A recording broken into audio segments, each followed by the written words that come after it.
दर्शक महानुभाव नमस्कार। तपाईहरुलाई फेरि पनि स्वागत छ हाम्रो च्यानल स्मार्ट खबरमा।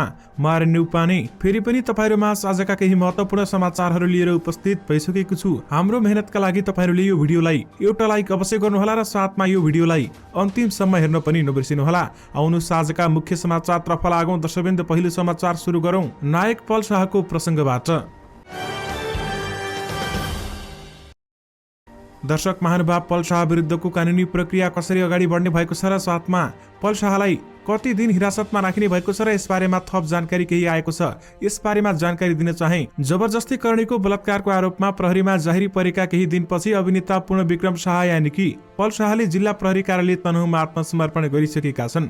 यसबारेमा तपाईहरुलाई थाहा नै छ। जिल्ला अदालतले आइतबार नै उनलाई एक साता हिरासतमा राखेर अनुसन्धान गर्ने अनुमति दिएको छ। सम्भवतः उनी केही दिन प्रहरी हिरासतमा रहनेछन् र त्यसपछि अदालती प्रक्रिया सुरु हुनेछ भन्दै बताइएको छ। मुलुकी फौजदारी कार्यविधि संहिता ऐन 2073 मा कुनै पनि फौजदारीको कसुरमा आरोपमा प्रहरीमा जाहेरी परेमा के गर्ने भन्ने बारेमा विस्तृत प्रक्रियाहरू खुलाइएको छ।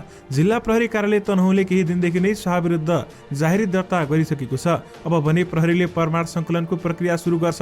आरोपित पल शाह र उनका समर्थकले पीडित किशोरीको सहमतिमा उनीहरूसँगै बस्ने गरेको भनी दाबी गरेका छन्। तर मुलुकी अपराध संहिता ऐनको दफा 219 मा 18 वर्ष मुनिको नाबालकको हकमा भने मन्जुरी लिएर समेत करणी गर्न नपाइने उल्लेख गरिएको छ। उक्त दफामा भनिएको छ, मन्जुरी लिएर भए पनि 18 वर्षभन्दा कम उमेरको कुनै पनि बालबालिकालाई करणी गरेमा निजले त्यो महिला वा बालबालिकालाई जबरजस्ती करणी गरेको मानिनेछ र यो आरोप पुष्टि भएमा पीडितको उमेरले गणना गर्दा शाहमाथि 10 देखि 12 वर्षसम्म कैद सजाय हुन सक्छ।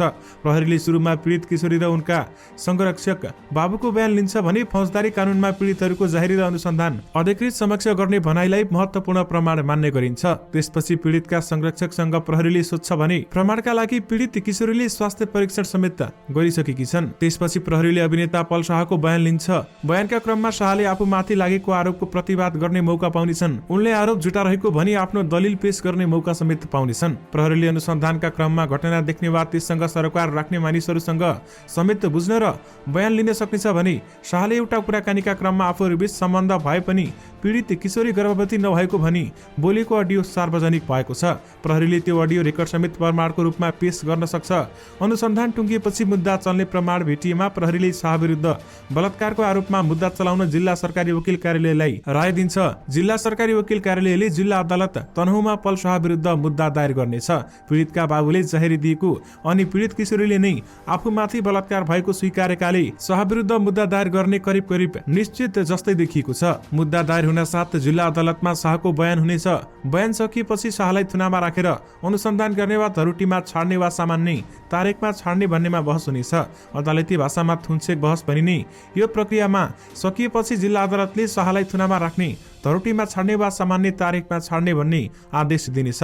सामान्यतया 3 वर्षभन्दा बढी सजाय तोकिसकेको अनि प्रारम्भिक रूपमा हेर्दा कुनै न कुनै प्रमाण भेटिएमा आरोपितलाई पूर्वपक्षका लागि थुनामा पठाउने चलन पनि रहेको छ। अभिनेता पल शाह विरुद्ध पीडित किशोरीले नवलपरासीमा समेत एकिटानी जाहेरी दिएकी छन् भने जुन जिल्लामा अपराध भएको हो त्यो जाहेरी दिनुपर्ने कानुनी व्यवस्था भएकाले नवलपरासीमा समेत आफूमाथि जबरजस्ती भएको भन्दै किशोरीले जाहेरी दिएकी हुन्। उनले गत 7 चैत 2077 मा आफूमाथि गैंडाकोट रिसोर्टमा जबरजस्ती भएको आरोप लगाएकी छन् भने अहिले जिल्ला प्रहरी कार्यालय तनहुमा हिरासतमा रहेका पल शाहले अदालतको सामना गरेपछि उनलाई फेरि प्रहरीले नवलपरासीमा ल्याउनेछ। त्यहाँ पनि तनहुकै झैं प्रक्रिया अघि बढ्छ र प्रहरीले प्रमाण देखेमा सरकारी वकिल कार्यालयले शाह विरुद्ध नवलपरासी जिल्ला अदालतमा बलात्कारको दोस्रो मुद्दा चलाइनेछ। बलात्कारको मुद्दामा पीडित किशोरी मात्रै होइन, उनको पहिचान खुल्ने र अरूको विवरण समेत गोप्य राख्नुपर्ने भएकाले जिल्ला अदालतमा यो मुद्दा बन्दै इजलासमा सुनवाई गर्नेछ। जिल्ला प्रहरी कार्यालय तनहुमा परेको जाहेरीकै कारणले पल शाहले नवलपरासीमा परेको जाहेरीबाट उन्मुक्ति पाउँदैनन् भन्दै बताइएको छ। दर्शक महानुभाव, तपाईहरुलाई यसबारेमा के लाग्छ त हामीलाई यो भिडियोको कमेन्ट बक्स मार्फत बताउन भने नबिर्सिनुहोला। अमेरिकाले मिलेनियम च्यालेन्ज कर्पोरेसन एमसीसी सँगको सम्झौता नेपालको संसदबाट अनुमोदन भएसँगै नेपाली जनताका लागि थप रोजगारी सिर्जना हुने तथा विद्युत सेवाको आपूर्तिमा वृद्धि हुने ढुवानीको खर्च घट्ने बताएको छ। नेपाल स्थित अमेरिकी दूतावासले आइतबार प्रेस विज्ञप्ति जारी गर्दै 50 करोड अमेरिकी डलर एमसीसी नेपाल कम्प्याक्टलाई अनुमोदन गर्ने या नगर्ने भन्ने निर्णय सार्वभौम लोकतान्त्रिक राष्ट्रका रूपमा सधैँ नेपाल सरकारको हातमा रहेको बताएको छ। हस्ताक्षरित प्रतिबद्धतालाई पूरा गर्दै कम्प्याक्टलाई अनुमोदन गर्ने संसदको आजको निर्णयका कारण नेपाली जनताका लागि थप रोजगारीको सिर्जना हुनेछ, विद्युत सेवाको आपूर्तिमा वृद्धि हुनेछ र ढुवानीको खर्च घट्नेछ भन्दै विज्ञप्तिमा भनिएको छ। झण्डै 20 वर्ष अघि एमसीसीको स्थापना भएता एमसीसीका कम्प्याक्टहरूले विश्वभर नै गरिबी निवारणमा मद्दत गरेको बताउँदै दूतावासले आर्थिक स्वतन्त्रता, आफ्ना नागरिकहरूमाथिको लगानी र लोकतान्त्रिक सिद्धान्तको प्रवर्तन तथा भ्रष्टाचार विरुद्धको लडाईँ सहितको सुशासनप्रति कटिबद्ध विकासोन्मुख राष्ट्रहरूसँग साझेदारी गर्दै एमसीसीले कम्प्याक्ट सम्झौता गर्ने समेत जनाएको छ। यानि कि एमसीसी अनुमोदन भएपछि अमेरिकाले नेपाल र अमेरिका सम्बन्ध एउटा सम्झौता भन्दा धेरै फराकिलो छ भन्दै बताएको छ। दर्शक महानुभाव, आज नेपाल बन्द रहेको छ। तपाईहरुलाई थाहा नै छ होला यस बारेमा। सरकारले अमेरिकी अनुदान सहायता सम्झौता एमसीसी संसदबाट अनुमोदन गराएको विरोधमा आज 6 कम्युनिस्ट पार्टी र 2 मोर्चाले देशव्यापी बन्दको घोषणा गरेका हुन्। एमसीसी एकै दिन प्रतिनिधि सभाका 2वटा बैठक राखेर आइतबार राति संसदबाट बहुमतले पारित गरिएको छ। त्यसको विरोधमा नेत्र विक्रम चन्द्र विप्लव नेतृत्वको नेपाल कम्युनिस्ट पार्टी सहित संसद बाहिर रहेका 6 कम्युनिस्ट पार्टी र 2 मोर्चाले आजका लागि नेपाल बन्द आह्वान गरेका हुन्। नेपाल बन्दको दिन के घटना भएर साथमा देशभर नेपाल बन्दको प्रभाव कस्तो परेको छ र देशभर अहिले नेपाल बन्दको के अवस्था रहेको छ, एकछिनपछि तपाईहरुमाझ अर्को रिपोर्टमा सम्पूर्ण जानकारी दिनेछौं। अमेरिकी सहयोग परियोजना एमसीसी सम्झौता संसदबाट पारित गर्ने निर्णयप्रति चौतर्फी आलोचना भएपछि माओवादी केन्द्रका अध्यक्ष पुष्पकमल दाहाल प्रचण्डले 5 बुँदे स्पष्टीकरण दिएका छन्। पार्टीभित्रबाट समेत विरोधी भएपछि उनले 5 बुँदे स्पष्टीकरण दिँदै व्याख्यात्मक घोषणा सही गर्नु भएको समेत बताएका छन्। व्याख्यात्मक घोषणासँगै एमसीसी पारित गर्न लागेको बताउँदै प्रचण्डले अब गलत व्याख्या गर्न आवश्यक नरहेको बताएका छन्। प्रचण्डले भनेका छन्, हाम्रो पार्टी र नेतृत्वले लिएको पछिल्लो निर्मम निर्णय सही छ। हामीले गरेको अनुमान भन्दा धेरै माथिबाट व्याख्यात्मक प्रस्ताव तयार भएको छ। यसबाट उत्पन्न दर्जनौं प्रश्नहरूको जवाब दिन हामी तयार नै हुनेछौं। व्याख्यात्मक टिप्पणी प्रचार गरिएको जस्तो एकतर्फी होइन, त्यसका लागि प्रतिरक्षा गरौं, नेतृत्वप्रति विश्वास गरौं भन्दै उहाँले बताउनु भएको छ। सबै प्रक्रियाबाट पारित दस्तावेज अस्वीकार गरे नेपालको तर्फबाट एकतर्फी सम्झौता भङ्ग भएको घोषणा गर्न नसक्ने भन्दै प्रचण्डले सरकार, सदन र सडकको संघर्षको एकीकृत बलबाट यो उपलब्धि प्राप्त भएको र यो सामान्य व्याख्यात्मक टिप्पणी मात्र नभई परिमार्जित नै भएको उहाँले बताउनु भएको छ। एमसीसी पास भएपछि माओवादी केन्द्रका नेता नारायण काजी श्रेष्ठले रोष प्रकट गरेका छन्। उनले सामाजिक सञ्जाल मार्फत भनेका छन्, अन्ततः व्याख्यात्मक घोषणाको सुनियोजित भ्रम छर्दै आज राष्ट्रघाती एमसीसी सम्झौता संसदबाट अनुमोदन गराइ छाडे आम देशभक्त नेपाली जनताले यसलाई कालो दिनको रूपमा लिनेछन् भन्दै बताइएको छ र सम्पूर्ण देशभक्त शक्तिहरू एकताबद्ध हौं र नेपालको राष्ट्रिय सार्वभौमिकता, स्वाधीनता र हितको संघर्षलाई निरन्तर जारी राखौं भन्दै उहाँले बताउनु भएको छ।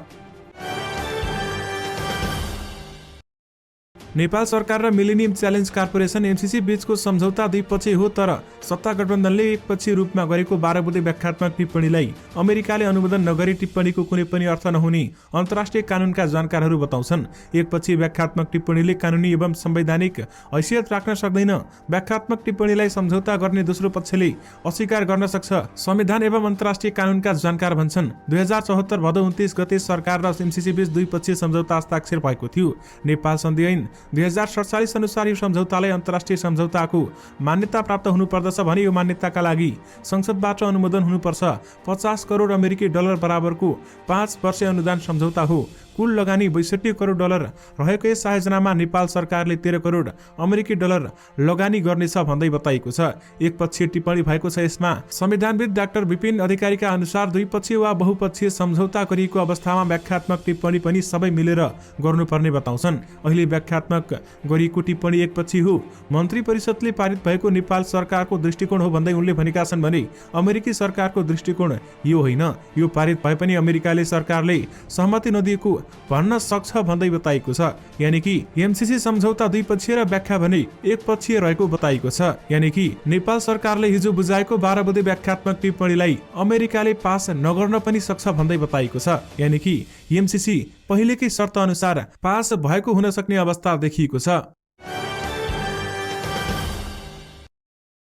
दर्शक महानुभाव, एमसीसीमा प्रचण्ड र माधव नेपालले युटर्न लिनुका 6 कारण रहेका छन्। एमसीसी पास गर्न पनि मुख्य भूमिका शेरबहादुर देउबा र प्रचण्डको रहेको छ। प्रचण्डले आखिर के कारणले गर्दा एमसीसी पास गर्नु पर्यो? उहाँले पहिले नै एमसीसी पास हुँदैन भनिसक्नु भएको थियो, तर पछि आएर उहाँले नै हस्ताक्षर गरेर एमसीसी अनुमोदन गरिएको छ। माओवादीका 6 वटा कारण रहेका छन्। यस सम्बन्धी 1 नम्बरमा आफैमा संलग्न सम्झौता रहेको समेत बताइएको छ। यानि कि 2074 भदौ 29 14 सेप्टेम्बर 2017 मा कांग्रेस र माओवादी केन्द्रको संयुक्त सरकारले अमेरिकासँग नेपालको विद्युत प्रसारण लाइन र सडक निर्माणका लागि 50 करोड डलर अनुदान सम्झौता गरेको थियो। त्यसैगरी दोस्रो नम्बरमा गठबन्धन टिकाउन बताइएको छ। ओली नेतृत्वको सरकारले 2 पटक प्रतिनिधि सभा भङ्ग गरेपछि त्यसका विरुद्ध मोर्चा बनाउँदै कांग्रेस नेतृत्वमा गठबन्धन बनाउने भूमिका मुख्य प्रचण्डकै रहेको थियो। तर एमसीसी पास गर्न नहुने अडानमा प्रचण्ड र माधव नेपाल उभिएपछि गठबन्धन संकटमा परेको छ भने कांग्रेसले गठबन्धनको विकल्पमा एमालेसँग मिल्ने गरी छलफल अगाडि बढाएको थियो, जसले गर्दा गठबन्धन जोगाउन पनि प्रचण्ड र माधव नेपालले युटर्न लिन बाध्य भएका छन् भन्दै बताइएको छ। यानि कि गठबन्धन जोगाउन पनि एमसीसी अनुमोदन गरिएको बताइएको छ। त्यसैगरी तेस्रो नम्बरमा अमेरिकाको सम्बन्ध रहेको बताइएको छ। विश्व शक्ति राष्ट्र अमेरिकासँग माओवादी केन्द्र र प्रचण्डको सम्बन्ध राम्रो छैन। यस्तो बेलामा एमसीसी विरुद्ध उभिएर नेपालको पुरानो मित्र राष्ट्रसँग सम्बन्ध थप बिगार्न नचाहेको पनि ती माओवादी नेताले बताएका छन्। दर्शक महानुभाव, यसबाट तपाईहरूले आफै थाहा पाउन सक्नुहुन्छ। सम्बन्ध नबिगार्नको लागि एमसीसी जुन नेपालको लागि राष्ट्रघाती रहेको छ त्यसलाई नै अनुमोदन गरिएको छ। यसबाटै तपाईहरूले थाहा पाउन सक्नुहुन्छ नेपालको नेताहरूलाई। त्यसैगरी 4 नम्बरमा एकीकृत समाजवादी र सभामुख भन्दै बताइएको छ। एमाले कारबाही गरेका 14 सांसदको नामावली सभामुखले टाँसिदिएको भए एकीकृत समाजवादी गठन हुन पाउने थिएन, किनभने उनीहरूले सांसद पद खारेज भइसकेको हुन्थ्यो। त्यही भएर एमाले भदौदेखि निरन्तर संसद अवरोध गरिरहेको छ भने एमसीसीमा कांग्रेसको मोलमलाइमा एमाले सभामुखको राजीनामा र एकीकृत समाजवादी नै खारेज गर्ने शर्त अघि सारेको थियो। त्यसैगरी 5 नम्बरमा अर्थमन्त्री आफ्नै आर्थिक अवस्था डामाडोल भन्दै बताइएको छ। कोरोना महामारीपछि अर्थतन्त्रको अवस्था डामाडोल रहेको छ। वैदेशिक मुद्रा सञ्चित गर्दछ भने ती नेताका अनुसार यस्तो बेलामा अनुमोदन सहयोग नलिँदा त्यसको नकारात्मक प्रभाव पार्नुका साथै विद्युत विकास पनि अवरोध हुने थियो र यी सबैको दोषी माओवादी केन्द्रको थाप्लोमा आउने थियो भने किनभने अर्थ मन्त्रालय माओवादीले सम्हालेको छ भन्दै बताइएको छ। त्यसैगरी कारण नम्बर 6 मा बीआरआई र अरू योजना पनि अघि बढाउन ढोका खुल्ने समेत बताइएको छ। यानि कि नेपालले एमसीसी परियोजना अनुमोदन गरेसँगै चीन लगायतका मुलुकसँग गरेको अन्य सम्झौता कार्यान्वयन गराउन बाटो खुलेको अर्का एक माओवादीका नेताको भनाइरहेको छ। नेपालले चीनसँग बीआरआई, भारतसँग बिपा सम्झौता गरेको छ भने रोकिएका ती योजनाहरूलाई एमसीसी संसदबाट अनुमोदन गरेपछि अब जसरी पनि अगाडि बढाउनु पर्ने अवस्था बनेको छ भन्दै बताइएको छ। यी 6 कारणले गर्दा एमसीसी अनुमोदन गर्नमा प्रचण्ड र माधव नेपालले युटर्न लिएको समेत बताइएको छ।